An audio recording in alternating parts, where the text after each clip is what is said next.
Hi everyone, it's me again. Apologizing for not doing a video in such a long time. I think the last one I made was when I was 2.5 years post HSCT. So I think I'm at 4 years after my stem cell transplant. I think it was actually my stem cell birthday a few days ago. But I didn't want to celebrate it and shout it from the rooftops. You'll find out why in a short while. So yeah, 4 years since my stem cell transplant. I was hoping to see better days, to be honest.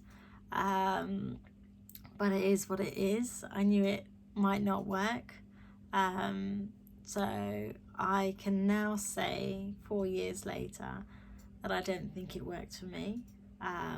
I have progressed since having the stem cell transplant, and I was progressing anyway, and it was getting worse from, I'd say, the last 10 years, and slowly it goes downhill. So let's talk about where I am now. So 4 years later, I am no longer walking, which is quite hard to accept, and I think I've overcome that now. So basically, at the beginning of 2022, I started getting pain in my thumb and my hand. So it was here, and it was trigger thumb that I developed basically, and it was caused because of my walking. I was so adamant that I wanted to walk and keep my independence, and I was doing something like 500 to 600 steps a day. It was literally just going to the toilet and coming back, and it would be 50 steps there and 50 pigeon steps back, but nevertheless it was my steps, and I was proud that I could still do it. What I didn't realize is the way that I was walking. It was the wrong way. I wasn't bending my legs. My leg was swinging out. I was leaning far too forward on my walker, which was causing all that pain in my hands. So I had to actually stop walking for a little while because of the pain and the trigger finger, and it's just the way that I was holding on to the walker. That was in March that I actually stopped because of the pain, and since then I've not been able to walk. I have tried. I've been to the physio and we've tried to get me walking, but it's just not registering with my brain and my legs, and sometimes I can take 1 or 2 steps, and other times, as much as I try, it just does not want to work. So yeah, that's where I am with that. I've become less independent. So I can't get to the toilet by myself. My husband's having to take me in the commode when I'm upstairs, and when I'm downstairs, I use a transfer turner, which I stand on, and then he takes me in. So I can manage sometimes, but most of the time I do need his help. It just depends on whether I'm having a good day or a bad day. I can't go for a shower by myself. He has to take me in and out. So where I was walking before, at least I could get into the shower, and then he'd swing my legs over, I'd have a shower, and then he'd help me get dressed. But he's now having to take me in, get me dressed, wash my hair, dry my hair. Yeah, so practically everything. My legs are not lifting up like they used to. So where I used to be able to put my socks and shoes on, I can't do that anymore.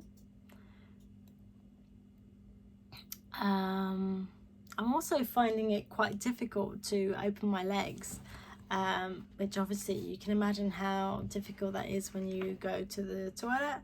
I've resorted in this, which is use it for swimming, and basically if I wedge it in between my legs, it keeps it open for a little bit longer, and I just need to work on those exercises a bit more. But it is scary knowing that maybe one day soon I'm not going to be able to open the legs. But I will still keep working at it and see what I can do to prevent that. I'm getting burning toes and feet at night. So at night they're like red hot and swollen, and then during the day they're freezing cold due to the circulation. But it's something that I live with, and yeah, it's okay. Also in my left hand, my left shoulder, I've developed a twitch or a spasm.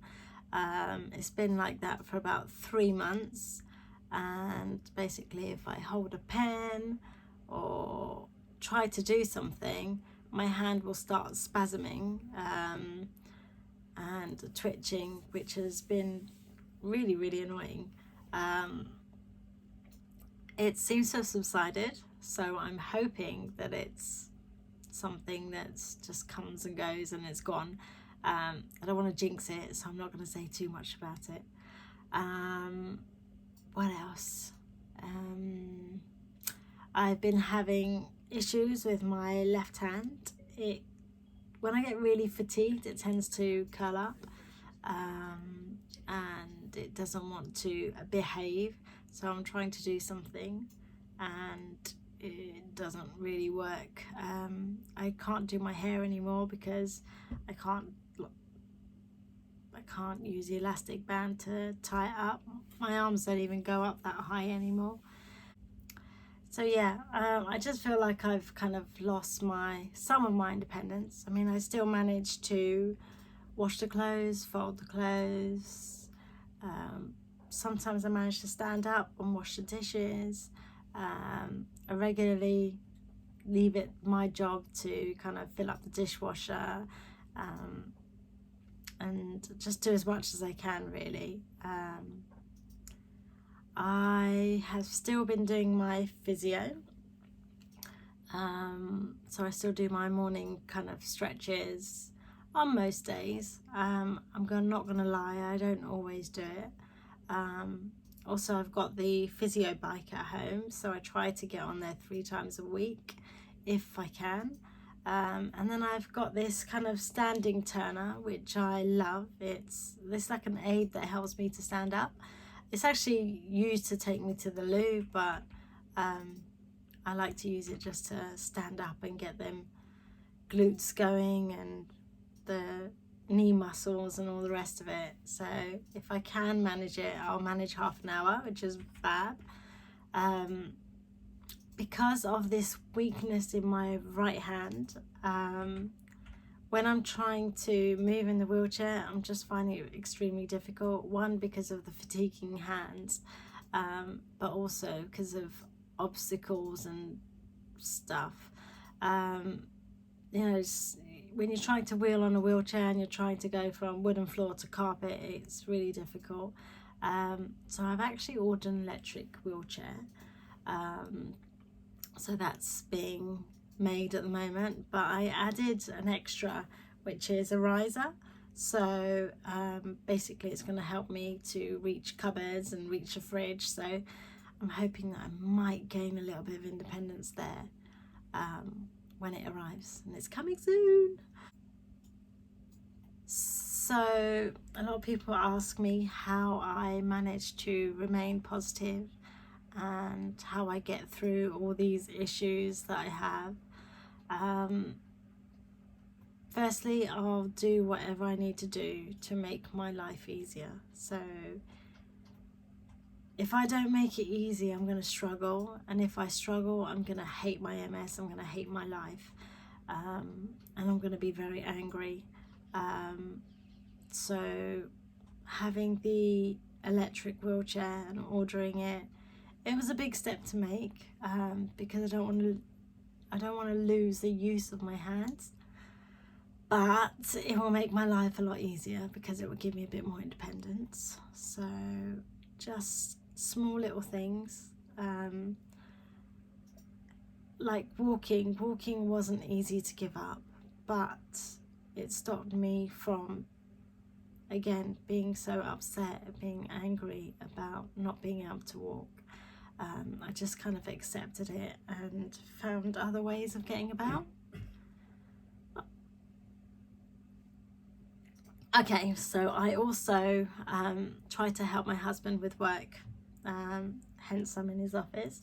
I'm really lucky that he works from home because he can always be here with me if I need anything. It's very tiresome for him, and he literally does everything.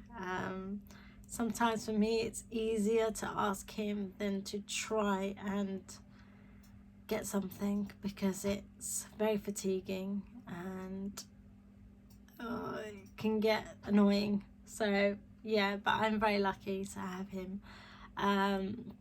Working keeps my mind occupied. It doesn't allow me to think about my issues and my problems.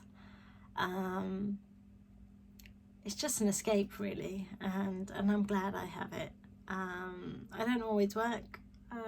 Sometimes I just sit here and I watch YouTube, or I'm just doing my own little thing, but it's just nice having the company as well and him not being away at work. The other thing that really does help me kind of overcome my issues is I always tend to remember what other people go through. There are so many others that have MS that are far off worse than I am, and I speak to them regularly, and I don't feel it's my place to complain or say anything.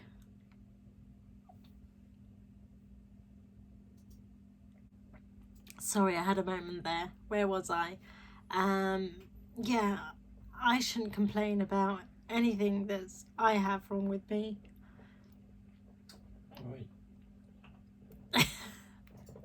It's my husband in the background. As I was saying, I'm just grateful for being able to do what I can do. I have friends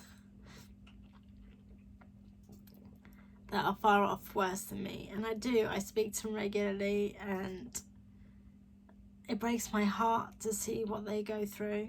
I used to work with a girl, she got MS after I did, and she was in a wheelchair and slurry speech and everything within a year of being diagnosed, and that was what, 20 odd years ago.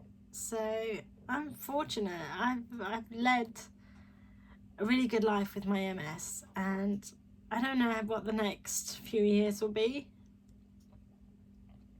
but I'm still grateful to be able to do what I can do right now. Don't get me wrong, I do think about my future. I do have my moments where I'm in bed. The worst is in the morning. But yeah, you just, once you're out of bed, you kind of just get on with it, you know, and forget about it and just carry on. You do wonder what's going to happen, but why worry about something that hasn't happened yet, you know? So yeah, I don't really have much to say, only that we didn't really speak about HSCT and whether I would recommend it or not. I don't know. Who's to say if I didn't have it and I still would have got worse, or if I did have it and I don't know. One thing I would say is look at your diet, look at your exercise, look at your stress levels. And from what I've found after doing research and things, those that have HSCT before they start getting mobility issues are more successful than someone like me who was already having quite a lot of mobility issues. that's just my opinion. Lots of people have their own opinion about stem cell treatment, so I'll leave it with you to do the research. Other than that, I don't have much to say, and I will see you on another video, hopefully not too far away. Bye for now.